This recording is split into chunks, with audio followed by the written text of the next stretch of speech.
Selamat pagi, Abah. Selamat pagi, Rasa. Background saya kelihatan seperti di kos-kosan nggak? Enggak kok, Bah. Kos-kosan itu biasanya pintunya nggak gitu, Bah. Oh iya ya, oke. Jadi enggak, Bah. Terlalu bagus, Bah. Oke, Bah. Ini kan cuaca lagi nggak tentu ya, Bah ya. Di Surabaya itu hujan terus, Bah. Mendung gitu loh. Terus kadang tiba-tiba Iya, saya ikuti itu ya, badai juga ya. Iya? Ada Gitu. badai juga. Iya, ada betul. Angin 2 ribut. hari ini. Ya. Betul. 2 hari terakhir sore itu kemarin banyak pohon tumbang, banjir di daerah barat itu masih tetap, Bah. Daerah barat banjir masih. Ya, saya baca ramalan cuaca sampai pertengahan Februari ya. Sebentar lagi berarti selesai. Iya. Semoga lah, Bah. Soalnya juga kasihan itu pas anak-anak pulang sekolah, jam-jam anak pulang sekolah kan, Bah, jam 3, jam 4 sore itu. Oke. Iya, info Mbak Sasa, selain banyak yang angin ribut di cuaca, ternyata di pasar saham dan itu juga banyak yang ribut semua, Pak. Betul. Waduh, 2 hari ini yang ini makanya Sasa punya pertanyaan nih, Bah. Kalau memang kita lihat kondisi pasar modal itu, menurut Abah ibaratnya cuacanya lagi apa, Bah? Cerah, mendung, atau badai? Menurut saya hari ini tadi, kemarin ya berarti di Indonesia ya. Kemarin saya kira sudah mulai membaik kan, dan ini disebut namanya seleksi alam kalau di pasar modal, meskipun ini bukan alam, tetapi kalau di pasar modal disebut seleksi alam, bahwa ketika kemarin naik, sebetulnya begini loh, hukum di pasar modal itu hukum pegas itu. Jadi kemarin itu kan naik itu sebetulnya hampir bisa dipastikan dalam hukum pasar modal. Ketika kemarin naiknya begitu luar biasa, kan dari 7.000 sekian menjadi 8.000, menjadi 9.000, sampai ada yang bilang sebentar lagi 10.000, beberapa hari lagi 10.000, kemudian itu kan saya sebetulnya agak was-was, meskipun saya tidak ikut main saham, ikut was-was bahwa kapan ya ini anjloknya ya gitu. Karena kalau naik itu tidak mungkin naik terus gitu.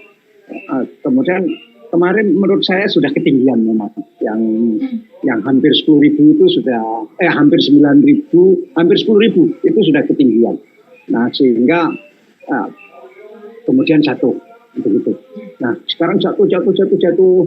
Sebetulnya hukum berikutnya adalah nggak mungkin jatuh terus, pasti akan naik. Begitu tinggal waktunya kapan dan seterusnya. Menurut pendapat saya, kembali naiknya ini cepat loh. Saya dalam hati memuji langkah-langkah Bu Kiki ya, panggilannya Kiki. Saya nggak tahu dari mana dipanggil Kiki. Saya mau tanya nanti kepada beliau. Namanya kan Francisca Widyasari Dewi. Kok panggilannya Kiki ya? Ada pemirsa yang tanya begitu ke DM saya. Kemudian saya juga nggak tahu dari mana ya panggilannya Kiki. Tapi menurut pendapat saya cepat dia melakukan langkah-langkah ini. Saya lihat dia saya lihat beliau ini satu tim yang baik dengan Pak Purbaya, dengan Janantara, dengan regulasi lah pokoknya begitu. Dengan para regulator itu tim yang baik, sehingga cepat-cepat merumuskan dan telah mengambil sikap yang tegas bahwa selama ini terlalu teledor gitu. Teledor itu artinya ini kan sebetulnya bukan mendadak. Sebetulnya kan sudah diingatkan sejak beberapa bulan lalu bahwa pasar modal Indonesia punya kelemahan tertentu ya, karena misalnya terutama di bidang keterbukaannya kurang betul-betul terbuka, sehingga ini harus dibenahi, harus direformasi. Kalau tidak nanti akan dicurigai sebagai tempat bursa yang sebagai tempat goreng-goreng saham begitu. Dan tetapi kok itu enggak segera dilakukan pembenahan, Nah, terjadilah apa yang akhir bulan kemarin itu terjadi, dan sekarang diumumkan dengan sangat baik tindakannya, sangat cepat, termasuk keterbukaannya bahkan melebihi dari yang diinginkan, begitu tingkat keterbukaan yang baru. Ya, menarik sih, Bah. Jadi memang kan dalam 1 minggu terakhir ya, kalau kita bilang kan memang ada beberapa event ya, yang memang sangat dar-der-dor gitu kalau kalau saya bilang itu kan ada 3 itu. Jadi review negatif kan sebenarnya pertama, terus akhirnya anjlok, terus mundurnya pimpinan OJK dan BI. Nah, kalau menurut Abah itu yang paling menentukan arah pasar tuh yang mana, Bah? Yang paling menentukan sebab jatuhnya Iya, dari 3 itu sebenarnya, Bah. ancaman. Jadi ancaman dari MSCI bahwa kalau bursa Indonesia tidak berbenah diri, keterbukaannya tidak dipenuhi, maka bursa Indonesia akan diturunkan kelasnya dari kelas menengah sekarang ke kelas bawah. Sekarang itu kelas bursa Indonesia itu sekarang disebut kelas emerging. Dan emerging ini cukup lumayan karena di negara-negara di belakang Indonesia itu ada kelas pertama, itu namanya frontier, dan seperti bursa di Hong Kong, di Tokyo, di New York itu sudah kelas developed-nya sudah kelas maju begitu. Nah, kita kemarin diancam oleh satu lembaga di Amerika yang kalau kita tidak lebih terbuka, tidak melakukan reformasi, maka kelas bursa kita akan diturunkan menjadi frontier. Itu artinya sama dengan Bangladesh, sama dengan Sri Lanka. Tentu itu sangat memalukan, dan tapi apapun menurut saya ancaman itu bagus sekali. Nah, sebetulnya kita bisa saja tidak memenuhi ancaman itu, toh dia bukan siapa-siapa. Dalam pengertian MSCI itu kan tidak punya wewenang melakukan tindakan apa-apa terhadap kita karena dia bukan atasan kita, bukan ketua kita. Tetapi ya karena dia dipercaya oleh pasar di dunia keuangan global, maka kalau dia menurunkan kelas kita, jadi kelas kita itu diturunkan oleh dia di tempatnya dia, bukan kita bisa saja ngotot misalnya enggak, saya enggak turun kelas, itu kan omongannya MSCI ya kalau kita turun kelas saya, tapi dunia akan lebih percaya MSCI daripada percaya kita begitu, sehingga kalau MSCI menurunkan kelas kita ya dunia percaya bahwa kita turun, itu biarpun kita enggak, mana buktinya kita turunkan, kita masih tetap di kelas yang sama, artinya di ruangan yang sama, di bursa yang sama, tapi kelasnya tidak seperti kelas di SD atau di SMP begitu. Jadi itu yang nomor 1 penyebabnya adalah kita diancam akan turun kelas, sehingga ya rame-rame orang keluar dari bursa Indonesia. Ya kan juga karena efek itu kan kemarin sempat saya melihat ada ini ya Bah ya, statement yang cukup menarik buat saya itu statement Pak Purbaya yang intinya ketika pejabat-pejabat ini apa ya mundur massal begitu ya, karena kan cukup banyak ya, ada 4 itu adalah itu ada hal yang baik gitu. Nah kalau menurut Abah sendiri bagaimana? Apakah itu memang hal baik gitu atau malah justru malah bikin lemah atau bagaimana? Menurut saya baik juga, baik, lepas dari sangkaan bahwa mundurnya ini karena ada yang membentak di belakangnya begitu, hei mundur kamu begitu, atau dia sukarela mundur, intinya ya yang penting mundur. Dengan demikian baguslah pembenahannya lebih cepat, dan menurut saya memang agak terlalu telat lah mengambil langkah, karena kan sudah diperingatkan berhari-hari. Yang utama itu begini Bapak, kalau saya sendiri curiga sebetulnya yang menyebabkan turun tertinggi itu adalah gini, perusahaan-perusahaan itu kan biasa pinjam uang, cari uang. Nah banyak juga yang jaminannya itu saham. Nah jaminan saham itu disyaratkan oleh yang meminjami uang itu bahwa kalau kamu nggak bisa bayar, maka saham itu disita dan kita jual, gitu. Ini, nah saya curiga sebetulnya awalnya dari situ. Artinya banyak sekali perusahaan yang terkait sama pinjam meminjam yang jaminannya saham, kemudian jaminan itu diperlukan oleh yang meminjami uang itu sehingga dilepas. Nah, ini awalnya menurut saya tetap dari krisis obligasi di Jepang, krisis bond di Jepang yang kemudian merembet sampai ke Amerika di kalangan terbatas, tetapi ketika di sana terlalu banyak orang yang cepat perlu uang, kemudian cepat perlu uang itu karena bank mensyaratkan, lembaga keuangan mensyaratkan bahwa kalau harga sahammu ini turun, maka kamu harus nambah uang, begitu, uang jaminan. Nah, nambah uang jaminan ini kan tidak gampang. Akhirnya saham ini dilepas. Nah, karena jumlahnya besar maka turun. Nah, dan gejala ini dilihat oleh MSCI, kemudian ini berarti selama ini banyak yang pinjam uang, kemudian kurang terbuka segala macam sehingga keterbukaan ini dipersyaratkan, begitu. Nah, tetapi kemudian keluarlah penyakit-penyakit yang lain, misalnya seperti di bursa Indonesia ini saham yang dijual terlalu kecil, yang dijual ke publik terlalu kecil, sehingga mudah dipermainkan, mudah digoreng-goreng, gitu. Nah, itu kemudian diminta dinaikkan karena selama ini di Indonesia memang agak keterlaluan, itu hanya 7,5%, padahal kan setidak-tidaknya kalau bisa 15%, 15% pun belum begitu menarik. Misalnya Adaro itu kan sudah 16%, sebetulnya nggak ada masalah, tetapi tetap mereka menganggap yang bagus itu antara 20-25%.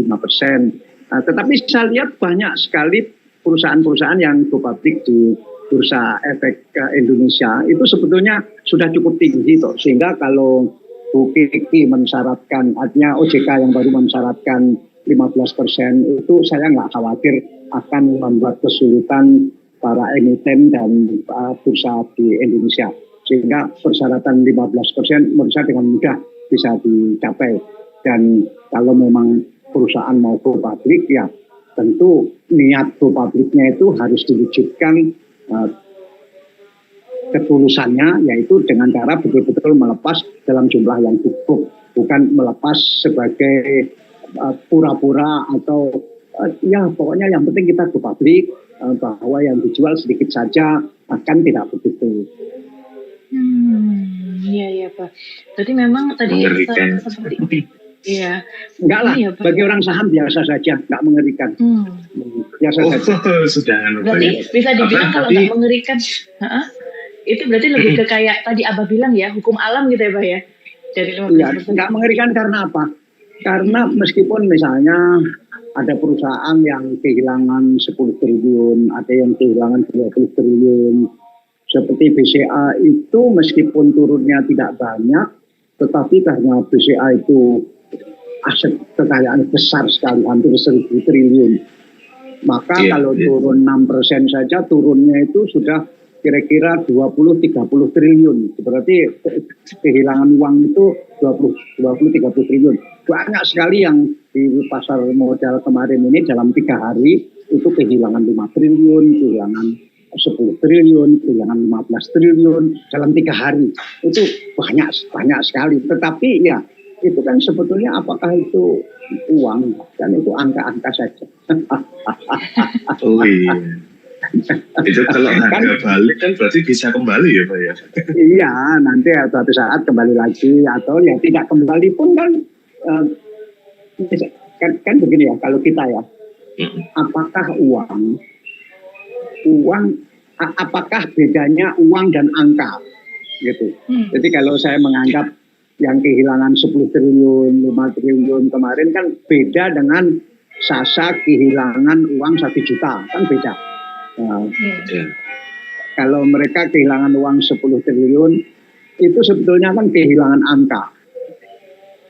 Karena uang menurut pendapat saya adalah lembaran atau koin atau ya lembaran lah begitu yang bisa dipakai yang bisa dipakai untuk membeli barang yang barang itu diperlukan atau diinginkan begitu. Nah itu kan bukan uang. Karena kan dia kan nggak akan beli apa-apa nggak akan beli beras, nggak akan beli baju dari uang 10 triliun yang hilang itu, sehingga ya udahlah itu sebetulnya ya uang, tapi sebetulnya bukan uang, itu angka-angka yang nolnya banyak gitu saja. ini untuk mendinginkan hati supaya jangan terlalu merasa kehilangan. Betul, itu tadi yang saya mau bilang, Pak. Kalau semuanya punya perspektif kayak Abah itu kayaknya hidup tenang, Pak. Tapi tidak semua orang bisa berpikir seperti itu ya, Pak ya. Kehilangan yang angka kalau sama sekarang kehilangan angka 6 digit gitu bilangnya itu sudah pusing banget, apalagi ini yang berapa digit ini banolnya, Pak. Nah, seperti BCA kan ternyata kan sudah mulai sudah ya 1 hari tanggal 1 saja kan sudah kembali 4 triliun. Ya, jadi awalnya kemarin kehilangan kira-kira 16 atau 20 triliun. Satu hari berikutnya saja kan sudah kembali 4 triliun. Kemudian rasanya tanggal 2 kemarin sudah kembali lagi, mungkin sudah 4 triliun lagi. Ya itu pergerakan angka-angka yang ya bisa juga dibilang kehilangan uang, bisa juga enggak kehilangan uang, dia cuma kehilangan angka, dan angka itu akan datang lagi begitu. Dan ya itu di pasar modal seperti itu. Ya. Iya. Mbak Sasa, ini ada dari kami ada data yang cukup menarik nih Pak. Jadi dalam 2025-2026 ada beberapa pergeseran selera investor Pak. Yang pertama itu dari semikonduktor, semua perusahaan itu hampir naik 2 digit, 15% lebih. Tapi kalau dari fosil turun. Nah, ketika kami cari ternyata itu di kita itu kok malah bahan mentah utamanya silika ada di kita Pak. Tapi kami cari kok kita nggak punya pabriknya nih. Wah ini kok emang kalau kita nggak punya sesuatu yang bisa meningkatkan nilai bahan mentahnya ini Pak. Ini itu bagaimana kan, ya Pak Sasa? Ya itu perjalanan kita lah sebagai negara ketiga. Kan ciri-ciri negara ketiga itu memang jualannya jualan bahan mentah. Itu ciri-ciri negara ketiga. Karena apa? Karena penguasaan teknologi pengolahannya kan masih belum ada.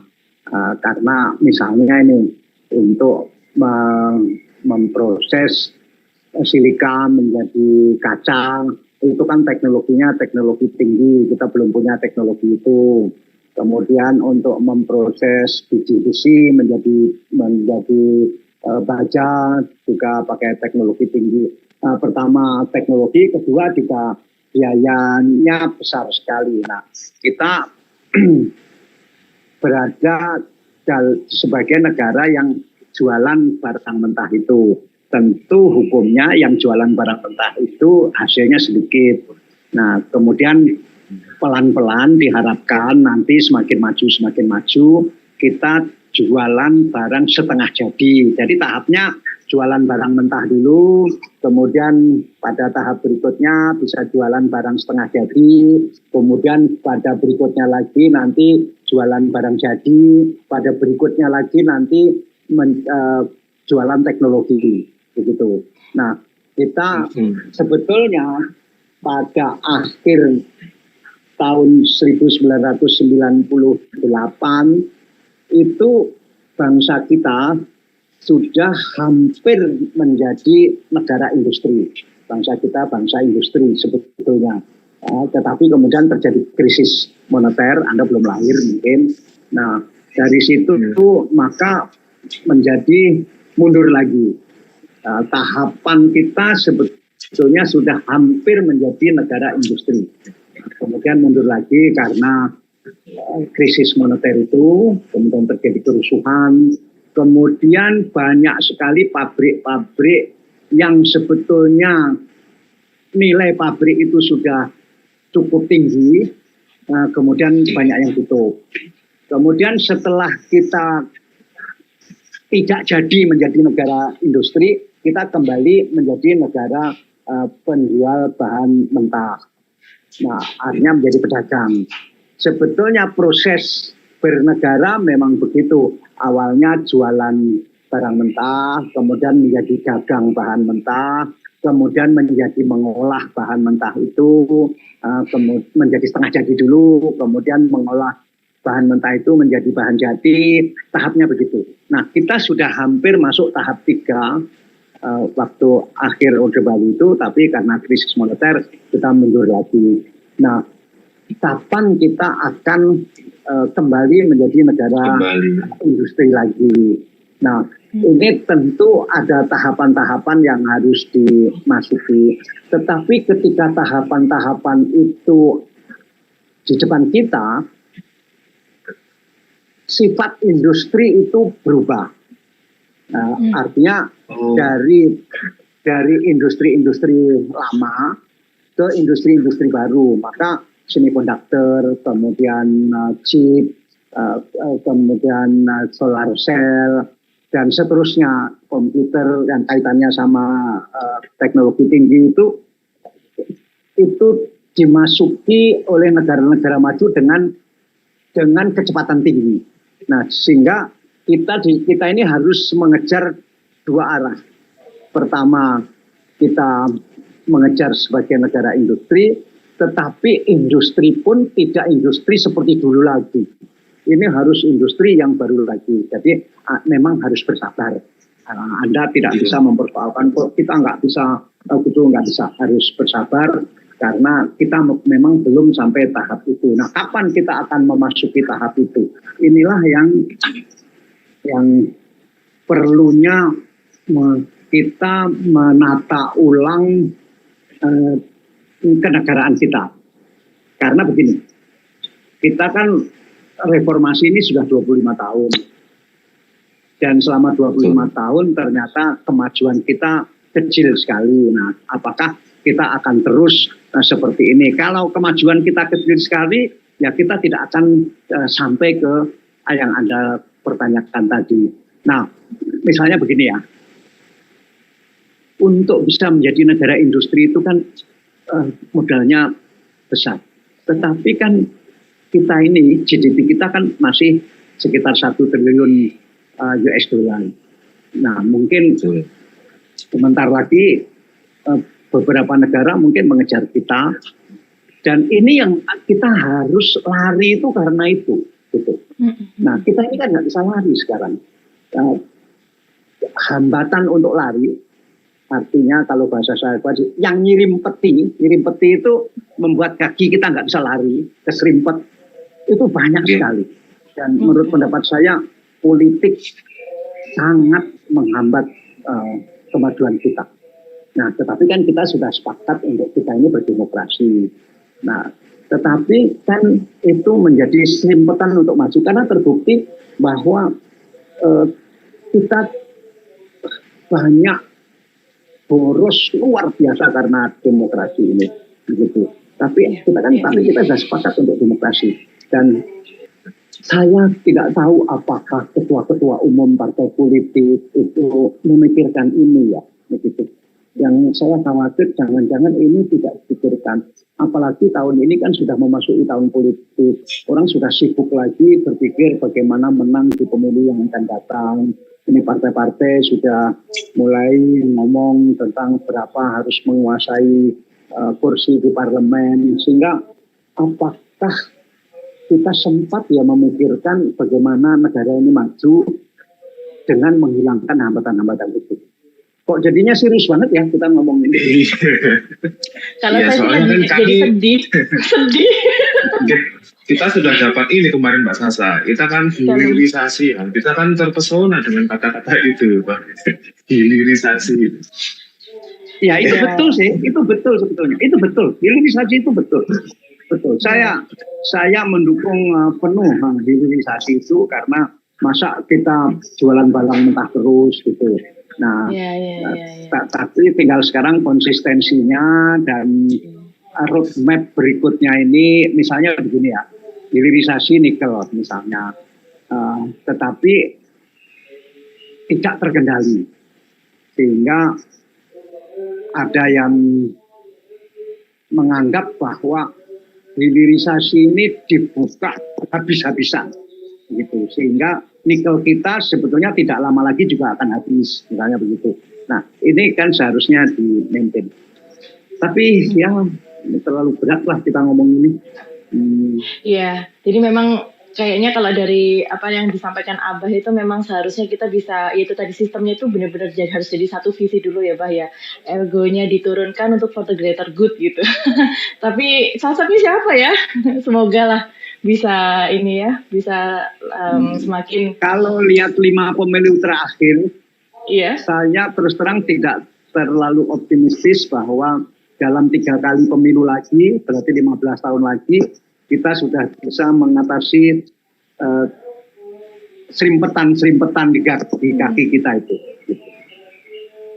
Kalau 15 tahun melihatnya, lagi bisa. kalau melihatnya 5 kali pemilu yang lalu, dan sampai hari ini tidak ada tanda-tanda akan ada perubahan yang drastis agar tidak seperti 5 kali pemilu yang lalu. Artinya money politik ya masih akan tetap berlaku, kemudian siapa yang terpilih, pemilih akan sering juga nanti salah pilih, kemudian wakil-wakil rakyat kita ya akan begitu, kemudian partai kita juga akan tetap banyak. Saya kok melihat dalam 3 kali pemilu yang akan datang belum banyak berubah. Kecuali, ada kecualinya. Kecuali medsos tiba-tiba marah seperti di Nepal, kemudian medsos digunakan untuk menjadi gerakan rakyat untuk melawan sistem politik yang ada ini. Kecuali itu, saya hanya melihat medsos yang bisa melakukan. Saya tidak bisa lagi melihat partai bisa melakukan, saya tidak bisa melihat lagi kampus perguruan tinggi bisa melakukan, saya tidak melihat lagi ormas bisa melakukan. Sehingga kalau tidak bisa berharap kepada partai, tidak bisa berharap kepada kampus, kepada universitas, tidak bisa berharap kepada ormas, terus kepada siapa berharap? Nah, saya berharap tinggal medsos. Sebetulnya kampus sih sebetulnya, tapi kampus sekarang ini sibuk dengan urusan masing-masing. Yang kampus PTNBH yang kampus besar-besar itu sekarang sibuk bagaimana menambah prodi agar bisa mendapat mahasiswa sebanyak-banyaknya. Kalau perlu satu kampus punya 100.000 mahasiswa, begitu. Dengan demikian maka kampus itu akan punya uang banyak dan kampus itu akan menjadi kampus besar, begitu. Itu yang negeri. Sementara kampus-kampus swasta yang besar-besar pun sekarang juga sedang panik memikirkan apakah universitasnya masih akan tetap bisa besar karena diserang dari 2 arah, yaitu dari online, akan banyak muncul universitas online, dan calon-calon mahasiswa yang diharapkan masuk perguruan tinggi swasta ini habis terserap oleh perguruan tinggi negeri, karena ya kita di perguruan tinggi negeri dibebaskan sebebas-bebasnya untuk mengeruk mahasiswa sebanyak-banyaknya dan menambah prodi apapun yang dia inginkan, sehingga banyak kampus negeri yang sudah besar-besar pun akan membuka program